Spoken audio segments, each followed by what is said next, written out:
Hubungan cinta beda negara sekaligus beda iman. Kaesang dan Felicia kandas.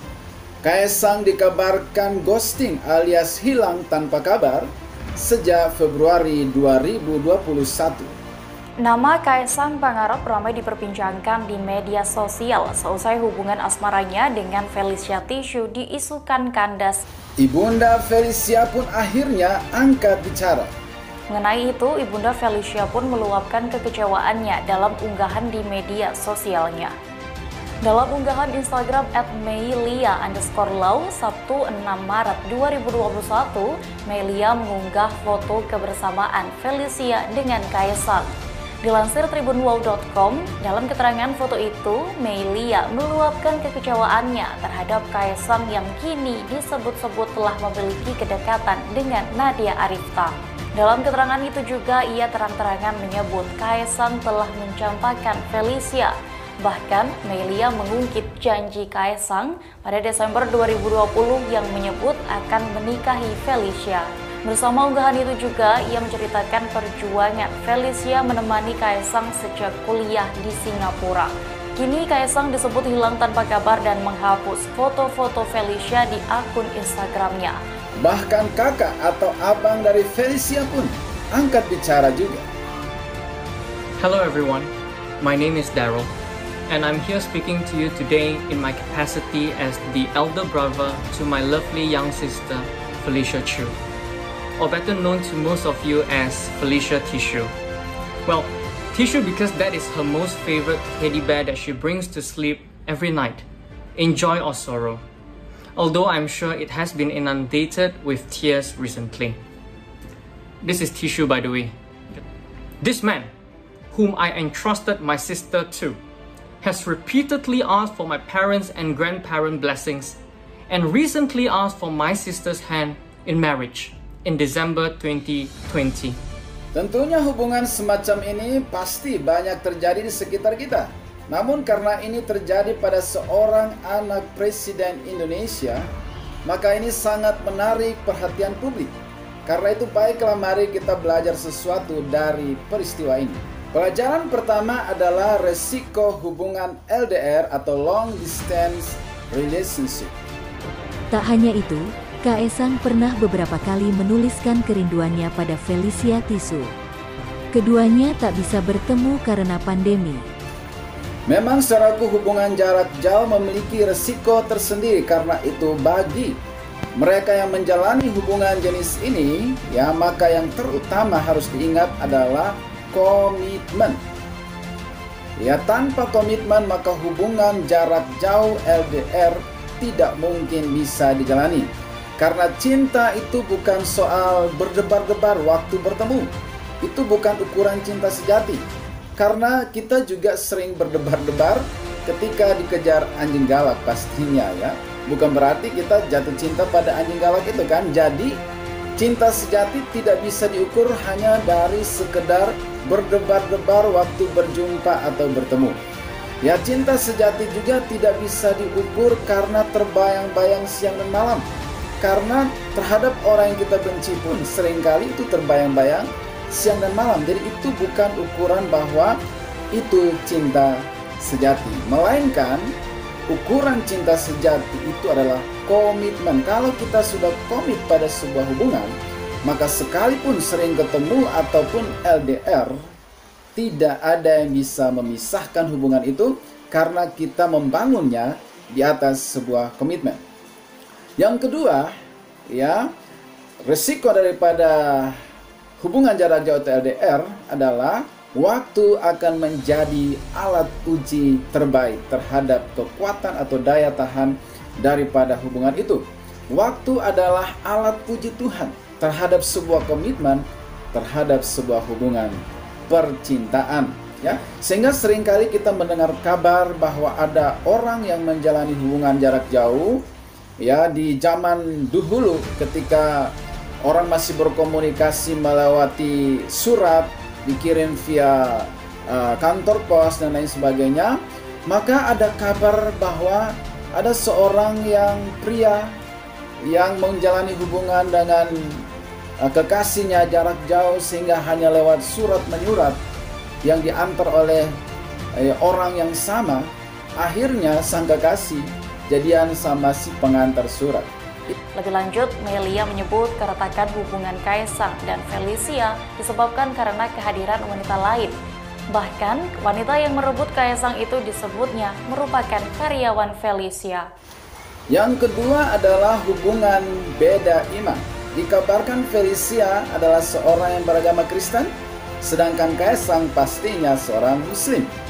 Bila hubungan mereka ini seandainya berlanjut dan sampai kepada titik pernikahan, maka mereka akan menghadapi setidaknya 3 pilihan. Yang pertama adalah kemungkinan Felicia mengikuti Kaisang, atau yang kedua Kaisang mengikuti Felicia, walaupun itu sepertinya berat, ya. Dan yang ketiga, masing-masing menjalani imannya di dalam rumah tangga tersebut. Nah, saudaraku, memang cinta bisa membuat seseorang meninggalkan imannya. Ketika cinta lebih kuat dari iman seseorang, maka iman pun bisa dicampakkan. Karena itu sebenarnya bagi orang-orang Kristen, ya, di dalam Alkitab itu sudah ada ayat yang memperingatkan supaya kita menyadari sebuah hubungan, ya, sejak awal, ya, mempertimbangkan perbedaan iman itu sejak awal supaya tidak ada yang menjadi korban di pertengahan atau di akhir hubungan itu. Jadi di dalam Alkitab mengatakan bahwa terang dan gelap tidak dapat bersatu. Janganlah kau menjadi pasangan yang tidak seimbang dengan orang-orang yang tidak percaya, ya.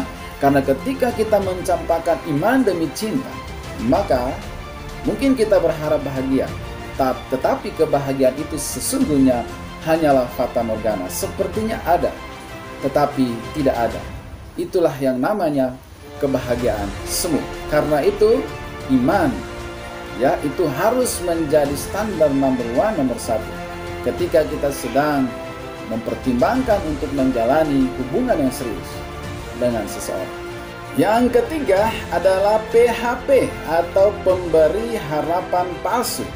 Ini dapat dilakukan oleh seorang pria terhadap seorang wanita ataupun seorang wanita terhadap seorang pria. Dikutip dari unggahan Instagram @melia_lau, Sabtu, tanggal 6 Maret tahun 2021, Kaisang disebut berjanji menikahi Felicia Tisu pada Desember tahun 2020.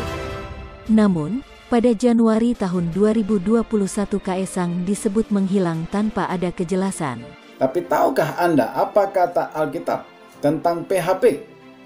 Di dalam Amsal pasal 26 ayat 18 dan 19.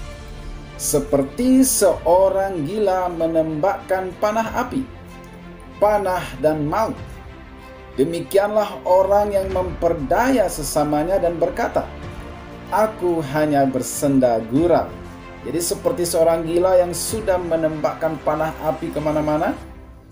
Banyak orang sudah jadi korban, kemudian dengan ringannya dan gampangnya dia berkata, saya hanya bercanda.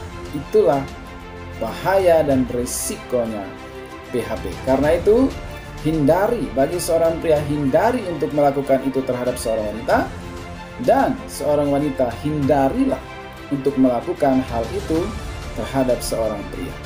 Yang keempat, bagaimana menjadi pria sejati dan wanita bijak dalam menjalani sebuah hubungan itu juga sangat penting. Pria sejati itu tidak diukur dari fisik luar, ya, kokohnya fisiknya, kekarnya, ototnya, tampan dan menawannya.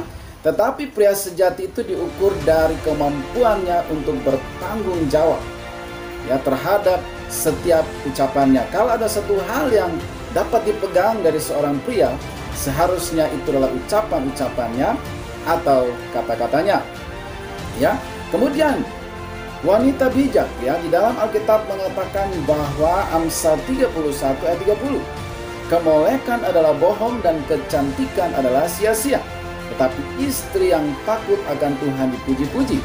Seorang wanita bijak dalam menjalani sebuah hubungan atau memulai sebuah hubungan harus didasari akan takut akan Tuhan, karena itulah yang diinginkan oleh Tuhan. Bukan hanya outlook-nya yang diperindah, dipercantik, melainkan inner beauty yang dibangun.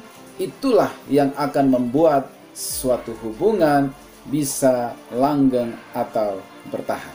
Yang kelima, bagaimana sikap kita kalau hubungan itu akhirnya harus berakhir? Ingat, kalau hubungan itu berakhir, khususnya bagi kaum wanita, jangan pernah berpikir untuk mengakhiri hidup saudara. Ya, jangan ingat bygone, karena bygone itu obat nyamuk, bukan obat putus cinta. Dan jangan pernah juga berpikir untuk terjun dari jembatan, karena jembatan itu dibuat oleh pemerintah untuk jalur transportasi, bukan untuk tempat untuk terjun di sana. Hal yang membuat haru Nether adalah ketika Felicia mengunggah potret dirinya yang dibubuhi caption menyentuh. "Dear hatiku, cepat sembuh ya. Maaf kemarin kita salah orang," kata perempuan berdarah Tionghoa ini. Dalam postingan terbaru, bahkan Felicia Tissue kembali mengunggah kata-kata penyemangat untuk dirinya sendiri. "Dari dulu saya kayaknya selalu berdoa, Tuhan tolong kirimkan orang yang tepat. Tapi belakangan ini, doa saya entah kenapa jadi berubah. Tuhan tolong betahkan saya sendiri. Persiapkanlah diri saya untuk menjadi orang yang tepat untuk siapapun nanti," tulisnya yang kemudian banyak mendapat respon dari netizen. "Tuhan pasti berikan jodoh yang terbaik," tulis Nether di kolom komentar. Artinya, belum tepat dianya, karena Tuhan pasti ingin kamu semakin bersinar dalam cita dan cinta, tambah Nether lain. Ya, nah ingat bahwa kalau seseorang masih bisa pergi dari hidup saudara, itu berarti dia bukan dari Tuhan untuk Anda. Kalau dia masih bisa pergi dari hidup Anda, itu juga berarti dia bukanlah yang the best, yang terbaik untuk Anda, melainkan ada yang the best yang sudah Tuhan sediakan bagi Anda. Relakanlah dia pergi. Mungkin saja dia adalah jodoh orang yang nyasar kepada Anda. Bahkan seharusnya kalau ada seseorang meninggalkan Anda, memutuskan hubungan percintaan yang sudah dibangun sekian lama dengan Anda, harusnya Anda syukuran ya. Kumpulkan teman-teman dan rayakan, karena Anda baru saja diluputkan dari satu hubungan yang ternyata bukan dari Tuhan untuk Anda. Anda baru saja diselamatkan dari seseorang yang ternyata tidak bisa dipegang kata-kata dan omongannya. Maafkanlah dia, biarkanlah dia pergi. Percayalah, Tuhan menjadikan segala sesuatu indah pada waktunya. Dia akan memberikan seorang yang terbaik bagi Anda, kalau saja Anda cukup sabar untuk menantikan waktu Tuhan. Karena firman Tuhan berkata bahwa Ia menjadikan segala sesuatu indah pada waktunya. Semoga video ini bermanfaat. God bless you.